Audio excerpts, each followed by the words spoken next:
Hello, अस्सलाम वालेकुम वरहमतुल्लाहि वबरकातुहू व आदाब। फ्रेंड्स, मेरा नाम बिलाल है, मैं एक मैथ एजुकेटर हूँ। ये मेरी फर्स्ट वीडियो है यूट्यूब पर। तो आज हम क्लास 7th के पहले चैप्टर इंटीजर्स को समझते हैं। तो अब सबसे पहले इंट्रोडक्शन से स्टार्ट करते हैं। इंट्रोडक्शन में सबसे पहले डेफिनेशन समझते हैं। डेफिनेशन क्या होते हैं इंटीजर्स? डेफिनेशन जब हमें समझ आएगी तो फिर जाके हमें पता चलेगा इंटीजर्स में क्या-क्या और कंसेप्ट जो हैं हमें समझने हैं। All negative numbers and all positive numbers including zero are called integers. जितने भी सारे नेगेटिव नंबर्स होते हैं और जितने भी सारे पॉजिटिव नंबर्स होते हैं उनके साथ ज़ीरो हो, ज़ीरो भी साथ में हो, एक साथी की तरह काम करता है, ये एक इंटीजर्स है। अब पॉज़िटिव नंबर्स और नेगेटिव नंबर्स काफ़ी सारे बच्चे जानते होंगे, पॉज़िटिव नंबर्स क्या होते हैं और नेगेटिव नंबर्स क्या होते हैं। तो पॉज़िटिव नंबर्स मैं बता देता हूँ, पॉज़िटिव नंबर्स वो वाले नंबर्स होते हैं जिनका साइन हमेशा प्लस रहता है, जिनका हम साइन हमेशा प्लस रहता है। और नेगेटिव नंबर्स जो वो होते हैं जिनका साइन हमेशा माइनस रहता है और इंटीजर्स को हमेशा साइन के साथ रिप्रेजेंट किया जाता है और उसमें ज़ीरो भी इंक्लूडेड होता है। उम्मीद करता हूँ यहाँ तक आप लोगों को समझ आ गया होगा। अब चलते हैं नेक्स्ट टॉपिक की तरफ। नेक्स्ट टॉपिक है हमारा इंटीजर्स को किस तरीके से नंबर लाइन पे रिप्रेजेंट किया जाता है। जी, यहाँ पर मैंने एक नंबर लाइन को ड्रा किया है और इस पे सारे नंबर्स नेगेटिव, पॉज़िटिव और सेंटर में ज़ीरो भी रखा हुआ है। देखिए, सेंटर में हमेशा जो है वो क्या होता है? ज़ीरो होता है। हमेशा सेंटर में ज़ीरो होता है और ये है राइट हैंड साइड और ये है left hand side.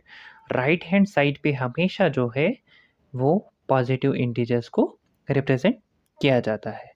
Positive numbers, positive integers बोलो, ठीक है? और राइट हैंड साइड जो होते हैं वो हमेशा पॉजिटिव इंटीजर्स होते हैं। लेफ्ट हैंड साइड हमेशा किनको रिप्रेजेंट किया जाता है? वो है नेगेटिव इंटीजर्स को रिप्रेजेंट किया जाता है और सेंटर में ज़ीरो होगा। उम्मीद करता हूँ यहाँ तक आपको समझ यहाँ तक हमने समझा कि इंटीजर्स के डेफिनेशन को समझा, पॉजिटिव नेगेटिव नंबर्स समझे हमने और इंटीजर्स को किस तरीके से नंबर लाइन पे रिप्रेजेंट किया जाता है।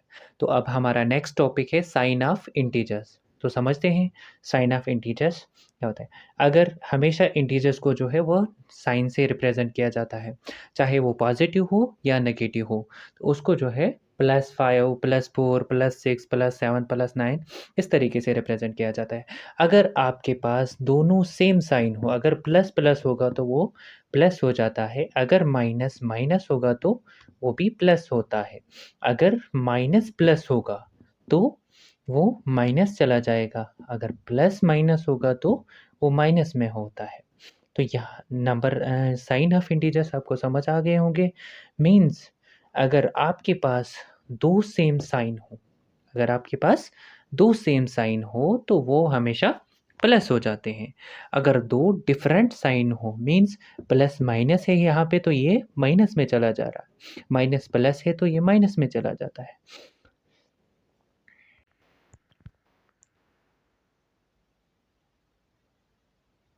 डियर फ्रेंड्स, अब हम समझेंगे किस तरीके से इंटीजर्स को सॉल्व किया जाता है।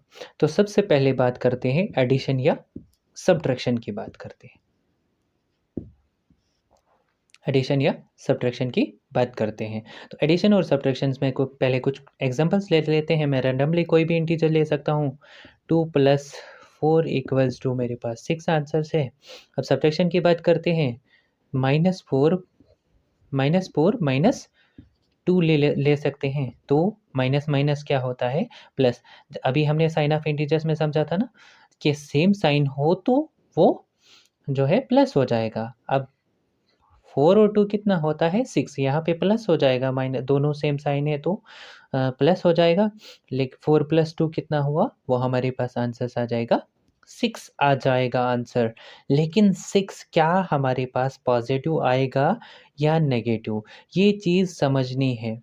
जब भी एडिशन या सब्ट्रैक्शन की बात करते हैं हम, तब लिखा जाए यहाँ पे -6 आ जाएगा। जब भी मैंने कहा था जब भी एडिशन या सब्ट्रैक्शन की बात की जाती है, तब साइन ऑफ बिगर नंबर देखा जाता है, साइन ऑफ बिगर नंबर देखा जाता है। इंटीजर्स में जितने भी नंबर्स होंगे तो उनमें से साइन, जब भी हम सॉल्व करेंगे एडिशन और सब्ट्रैक्शन को, वहाँ पर क्या देखेंगे, साइन ऑफ बिगर नंबर्स। अब बात करते हैं यहाँ पर मल्टीप्लिकेशन की बात।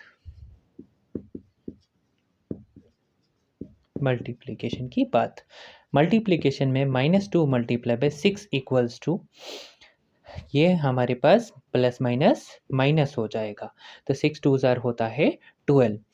तो प्लस माइनस माइनस, क्या ये एडिशन या सब्ट्रैक्शंस में यहाँ पे तो आप सोच रहे होंगे 6 तो से आपने तो सर बोला अभी कि साइन ऑफ बिगर नंबर देखा जाता है एडिशन या सब्ट्रैक्शन में। मैंने बात की थी सिर्फ एडिशन और सब्ट्रैक्शन की बात की थी। तो यहाँ पर जो है मल्टीप्लिकेशन की बात कर रहे हैं। देखिए मल्टीप्लिकेशन हो या डिवीजन हो, यहाँ पर सिंपल सा, अगर प्लस माइनस है तो माइनस चला जाएगा, अगर दोनों माइनस है तो वो सिंपल सा प्लस। यहाँ पर किसी भी बिगर नंबर का साइन नहीं देखा जाता है। चलिए डिवीजन की भी बात करते हैं। डिवीजन में भी ऐसा ही होता है। अगर आपके पास 12 डिवाइडेड बाई 2 होगा, 12 डिवाइडेड बाई 2, लेकिन मैं यहाँ पर 12 क्या है, -12 है। क्या है, -12। अगर 2 से डिवाइड करते हैं तो 2 के टेबल में 12 कब आता है, 2 1 ज़ार 2, 2 2 ज़ार 4, 2 3 ज़ार 6, 2 4 ज़ार 8, 2 5 ज़ार 10, 2 6 ज़ार 12, यानी 2 6 ज़ार 12। 6 के टेबल में आता है 12। क्या यहाँ पर प्लस में आएगा आंसर या माइनस में आएगा आंसर? जहाँ पे प्लस माइनस सिंपल सा माइनस में चला गया।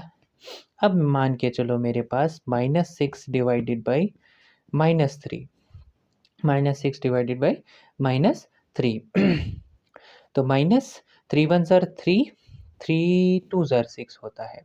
अब 3 2 ज़ार 6 हो गया तो क्या माइनस माइनस प्लस आएगा? नहीं, प्लस ही आएगा, प्लस ही आएगा, क्योंकि बिगर नंबर ऑफ साइन हम कहाँ पर देखते हैं, सिर्फ एडिशन और सब्ट्रैक्शंस में। यहाँ तक आप लोगों को समझ आ गया होगा। Sign of integers, solving integers और मल्टीप्लिकेशन या डिवीजन में हो, ये टॉपिक आप फ्रेंड्स अभी तक हमने समझा था किस तरीके से इंटीजर्स को सॉल्व किया जाता है। तो अब नेक्स्ट टॉपिक जो है वो है प्रॉपर्टीज़ ऑफ इंटीजर्स। अब इंटीजर्स की एक एक प्रॉपर्टीज़ जितनी भी सारी हैं, एक एक करके सभी प्रॉपर्टीज़ को समझते हैं। तो सबसे पहले प्रॉपर्टी है, उसका नाम है क्लोजर प्रॉपर्टी। क्लोजर प्रॉपर्टी, अब क्लोजर प्रॉपर्टी को हम ध्यान से समझेंगे। क्लोजर प्रॉपर्टी होती है जब भी एडिशन की बात करते हैं हम सारे ऑपरेशन को देखेंगे, एडिशन, सब्ट्रैक्शन और मल्टीप्लिकेशन और डिवीजन। ऑपरेशंस जो है 4 होते हैं, एडिशन, सब्ट्रैक्शन, मल्टीप्लिकेशन और डिवीजन्स होता है। तो सबसे पहले फर्स्ट ऑपरेशन को देख लेते हैं। ए प्लस बी अगर होगा, किसके बराबर होगा, इंटीजर्स के। अब यहाँ आपके जहन में ये सवाल होगा, सर ये ए प्लस बी जो लिखा आपने, ये है क्या, ये कैसे आएगा इंटीजर्स के बराबर? यहाँ पर ए प्लस बी में आप एनी नंबर लिख सकते हैं, एनी नंबर और एनी इंटीजर्स लिख सकते हैं, एनी इंटीजर्स लिख सकते हैं। ठीक है, तो ध्यान से समझेंगे। तो सबसे पहले मैं 2 + 4 लिख लेता हूँ तो मेरे पास 6 आंसर्स आता है। 2 + 4 = 6 के बराबर है। तो क्या 6 मेरे पास इंटीजर्स है? हाँ, डेफिनेशन के हिसाब से अगर समझा जाए तो all negative and all positive numbers including 0 is called integers. अब उसके बाद जो है a माइनस बी जो है वो इक्वल्स टू किसके बराबर आएगा, इंटीजर्स के बराबर आएगा। ये भी वही सेम सवाल है, तो इसमें मैं कोई और एग्जांपल लिख लेता हूँ। 3 - 7 = मेरे पास आंसर्स आ जाएगा, 7 में से 3 निकालेंगे तो मेरे पास आंसर आ जाएगा 4, लेकिन कौन सा 4 आएगा, -4 आएगा। क्या -4 एक इंटीजर्स है? हाँ है, बिल्कुल इंटीजर्स है। तो फ्रेंड्स अब हम मल्टीप्लिकेशन की बात करते हैं इसी प्रॉपर्टी में। मल्टीप्लिकेशन की फ्रेंड्स थोड़ी सी हैंडराइटिंग भी ख़राब है, लेकिन उम्मीद करता हूँ आपको सारी चीज़ें जो है गौर से और साफ दिखाई दे रही होंगी। गाइस, ये मेरी फर्स्ट वीडियो है फ्रेंड्स। तो अब मल्टीप्लिकेशन की बात करते हैं, तो मल्टीप्लिकेशन में भी a मल्टीप्लाई बाई b किसके बराबर है? इंटीजर्स के बराबर है। मीन्स 1 मल्टीप्लाई बाई 2 जो होगा वो किसके बराबर होगी? 2 के बराबर होगी। क्या है? 2 हमारे पास एक इंटीजर्स है, हाँ है इंटीजर्स। अब उसके बाद बात करते हैं डिवीजन की बात करते हैं। डिवीजन की बात करते हैं। क्या फ्रेंड्स, अभी तक हमने पढ़ा इंटीजर्स को किस तरीके से सॉल्व किया जाता है। तो अब हम पढ़ेंगे प्रॉपर्टीज़ ऑफ इंटीजर्स। तो प्रॉपर्टीज़ ऑफ इंटीजर्स जिसमें पहली प्रॉपर्टी जो है उसका नाम है क्लोजर प्रॉपर्टी।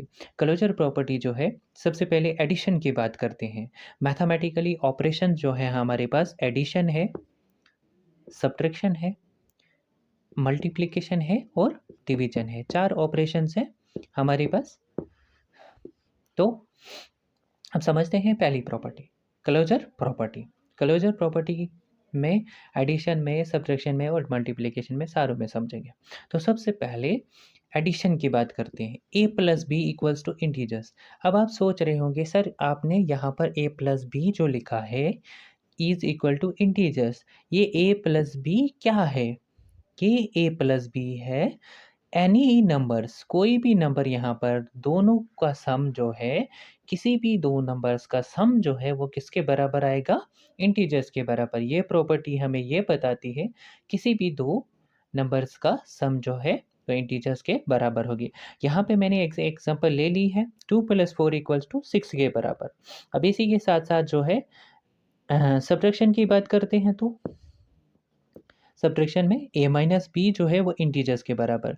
तो यहाँ पे मैंने एक एग्जांपल ली है, एक 3 लिया है, दूसरा -7 लिया है। तो अभी इन दोनों को माइनस कर रहा हूँ, तो -7 में से 3 निकालोगे तो आपके पास 4 आएगा। तो आपने एडिशन और सब्ट्रैक्शन में क्या समझा था? Sign of bigger number. तो वही बड़े नंबर का साइन मैंने यहाँ पर रख दिया है। उसके बाद बात करते हैं मल्टीप्लिकेशन की बात करते हैं। a मल्टीप्लाई बाई b जो है वो इंटीजर्स के बराबर है। आपको मैंने बताया a और b जो है एनी नंबर्स हो सकते हैं। 1 मल्टीप्लाई बाई 2 जो है वो 2 के बराबर है। फिर उसके बाद बात करते हैं डिवीजन के। डिवीजन जो है a डिवाइडेड बाई b जो है इंटीजर्स के बराबर, a डिवाइडेड बाई 4 जो है वो 4 के बराबर होगा। यानी 4 एक इंटीजर्स है, हाँ है हमारे पास इंटीजर्स। 2 भी हमारे पास एक इंटीजर्स है, क्योंकि डेफिनेशन के साथ अगर इंटीजर्स को समझा जाए, जितने भी सारे नेगेटिव नंबर्स और जितने भी सारे पॉजिटिव नंबर्स हों उनके साथ ज़ीरो। तो उम्मीद करता हूँ ये फर्स्ट प्रॉपर्टी आपको समझ आ चुकी होगी। अभी तक हमने पढ़ा क्लोजर प्रॉपर्टी और अब समझते हैं हम नेक्स्ट प्रॉपर्टी जिसका नाम है कम्यूटेटिव प्रॉपर्टी। अब कम्यूटेटिव प्रॉपर्टी क्या होती है? ठीक है, जैसा कि हमने पढ़ा था a plus B equals to integers. a plus B क्या होता है? एनी इंटीजर्स हो सकते हैं। अब इसमें भी वैसे ही समझ लेते हैं, a plus B is equal to B plus A के बराबर। a प्लस बी और b प्लस ए जो है इनका सोल्यूशन सेम आ सकता है। सब्ट्रैक्शन की बात करते हैं तो a माइनस बी जो है b माइनस ए के बराबर। पहले मैं आपको लिखा लूँगा प्रॉपर्टी, फिर उसके बाद धीरे धीरे हर ऑपरेशन की एक एक एग्जांपल समझते हैं। सब्ट्रैक्शन के बाद आता है मल्टीप्लिकेशन।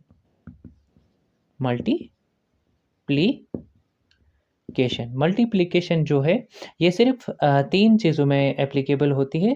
पहली एडिशन, दूसरी सब्ट्रैक्शन और तीसरी मल्टीप्लिकेशन के लिए। मल्टीप्लिकेशन में क्या है? a multiply by b is equal to b multiply by a के बराबर। तो अब हम एडिशन की बात करते हैं। मान के चलो यहाँ पर कोई भी एग्जांपल ले लो, 2 + 6 इज इक्वल टू 6 + 2 ले लो, और 2 - 6 इज इक्वल टू 6 - 2 ले लो। ठीक है, अब मल्टीप्लिकेशन की 2 multiply by 6 is equal to 6 multiply by 2। ठीक है, अब ध्यान से समझेंगे। इसका सॉल्यूशन जो है एडिशंस का सबसे पहले सॉल्यूशन निकालते हैं। 6 + 2 होता है 8। अगर बात करते हैं यहाँ पे दूसरा जो है उसका भी सॉल्यूशन निकालेंगे तो 6 + 2 जो है वो किसके बराबर आएगा? वो 8 के बराबर। यानी ये प्रॉपर्टी जो है एडिशंस के लिए। फिर इसके बाद 2 माइनस 6। अब सब्ट्रैक्शन की बात करते हैं तो सब्ट्रैक्शन, जैसे मेरे पास क्या है 2 minus 6 is equal to 2 minus 6 जो है मेरे पास 4 आएगा, लेकिन यहाँ पे -4 आएगा। अब नॉट इक्वल टू क्यों लिखा मैंने? यहाँ पे सब्ट्रैक्शन में नॉट इक्वल टू होता है, तो 6 माइनस 2 करूँगा मैं तो मेरे पास 4 आंसर आएगा। दोनों तो इक्वल नहीं है, लेकिन अब उसके बाद मल्टीप्लिकेशन की बात करते हैं। 4 multiply by 2 is equal to 2 multiply by 4। दोनों को मल्टीप्लाई करोगे तो सेम आंसर आएगा, 4 2 ज़ार 8, और यहाँ पे भी 8 आ जाएगा आंसर। फ्रेंड्स, उम्मीद करता हूँ ये वाली प्रॉपर्टी भी आप लोगों को समझ आ चुकी होगी। अब चलते हैं नेक्स्ट प्रॉपर्टी की तरफ। जी हाँ फ्रेंड्स, अब हम बात करते हैं एसोसिएटिव प्रॉपर्टी के बारे में। तो सारे ऑपरेशंस मैंने ही अब आपको सिंपल सा बताता हूँ एसोसिएटिव प्रॉपर्टी क्या होती है। एडिशन की बात करते थे तो A plus B plus C जो है is equal to A plus B plus C. Sir यहाँ पर तो आपने सेम लिखा, तो इसमें क्या है? इसमें चाहे आप ए प्लस बी को पहले प्लस जी हाँ फ्रेंड्स, अभी तक हमने प्रॉपर्टीज़ के बारे में हमने समझा। पहले पढ़ी हमने क्लोजर प्रॉपर्टी, उसके बाद पढ़ी हमने कम्यूटेटिव प्रॉपर्टी के बाद हमने पढ़ी एसोसिएटिव प्रॉपर्टी। एसोसिएटिव प्रॉपर्टी के बाद हम समझेंगे हम लास्ट वाली प्रॉपर्टी, वो है डिस्ट्रीब्यूटिव प्रॉपर्टी। क्या नाम है उसका? Distributive distributive property.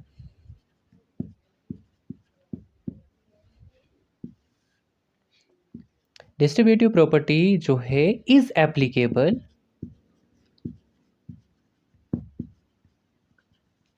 Multiplication only.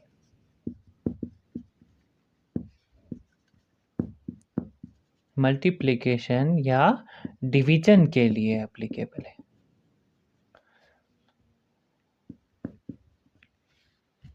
Multiplication या डिविजन्स के लिए एप्लीकेबल है।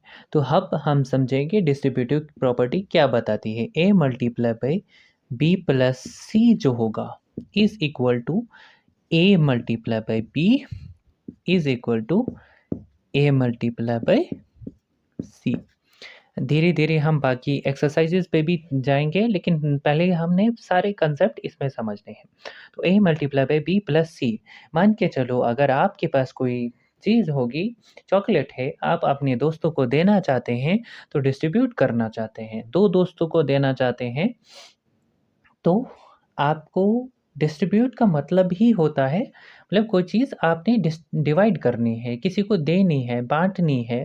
तो डिस्ट्रीब्यूटिव प्रॉपर्टी में क्या है? A multiply by B plus सी। अब आपके पास ए है, तो आपने क्या करना है? बी को भी देना है और सी को भी देना है। तो कैसे देंगे आप? अब ज़ाहिर सी बात है, मैंने अभी आपको बताया कि आपके पास अगर चॉकलेट है, तो फ्रेंड्स को जो है चॉकलेट के अलावा आप दूसरी चीज़ तो नहीं दे सकते हैं ना, पेंसिल तो देख नहीं सकते हैं, कुछ और तो नहीं दे सकते हैं। तो सेम यही चीज़ है, यहाँ पर जो है ए है मेरे पास, वो बी को भी देना है और सी को भी देना है। तो वही प्रॉपर्टी जो है, ए बी के साथ मल्टीप्लाई कर दो और ए सी के साथ मल्टीप्लाई करो। डिस्ट्रीब्यूट कर दिए ना हमने कैंडीज़, या कुछ भी जो भी एग्जांपल आप ले सकते हो। इसका मतलब 6 मल्टीप्लाई बाई 2 प्लस 1 है is equal to 6 multiply by 2 plus 6 multiply by 1। Bracket में रख लेते हैं इनको, ठीक है। तो 2 प्लस 1 होता है 3, 6 मल्टीप्लाई बाई 3 जो होता है उसका आंसर आता है 18, एंड 6 2 ज़ार होता है 12। तो 6 1 ज़ार 6, 12 पर 6 जो है वो 18 के बराबर है। तो यहाँ पर भी सेम जो है 18 के बराबर। अब ध्यान से समझेंगे अब नेक्स्ट टॉपिक की तरफ। उसके बाद आती है मल्टीप्लिकेटिव आइडेंटिटी।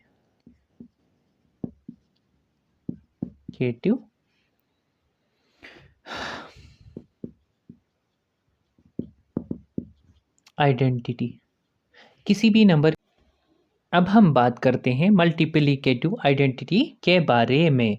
मल्टीप्लिकेटिव आइडेंटिटी किसी भी नंबर की क्या हो सकती है? वो 1 होती है फ्रेंड्स। तो 1 कैसे होती है? इसका मतलब ये हुआ जब भी आप किसी नंबर को किसी से मल्टीप्लाई कर रहे हैं तो आपके पास नंबर इटसेल्फ आना चाहिए। तो ऐसा कौन-सा नंबर है जिससे मल्टीप्लाई करके वो नंबर खुद ही आएगा, वो है 1। तो किसी भी नंबर की मल्टीप्लिकेटिव आइडेंटिटी क्या हो सकती है? 1 होती है। फिर उसके बाद एडिटिव आइडेंटिटी, एडिटिव आइडेंटिटी किसी भी नंबर की एडिटिव आइडेंटिटी क्या हो सकती है? वो 0 हो सकती है। सेम वही अगर कुछ प्लस करें तो नंबर इटसेल्फ आना चाहिए।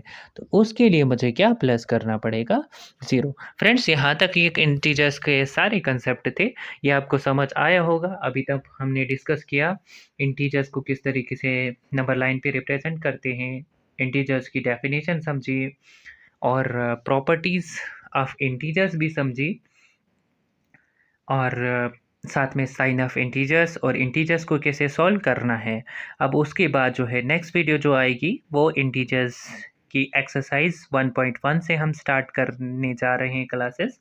तो इसमें फ्री क्लासेस आपको धीरे धीरे क्लासेस सारी अपलोड हो जाएंगी यूट्यूब चैनल पे। तो फ्रेंड्स ये मेरी पहली ही वीडियो थी जो आपके साथ डिस्कस कर रहा था। अगर मेरी वीडियो आप लोगों ने देख ली है, अगर मेरी वीडियो आपको पसंद आ गई होगी तो मेरी वीडियो को जो है लाइक, शेयर, सब्सक्राइब करें ताकि लाइक, शेयर, सब्सक्राइब करें। बस इतना ही कहना चाहूँगा।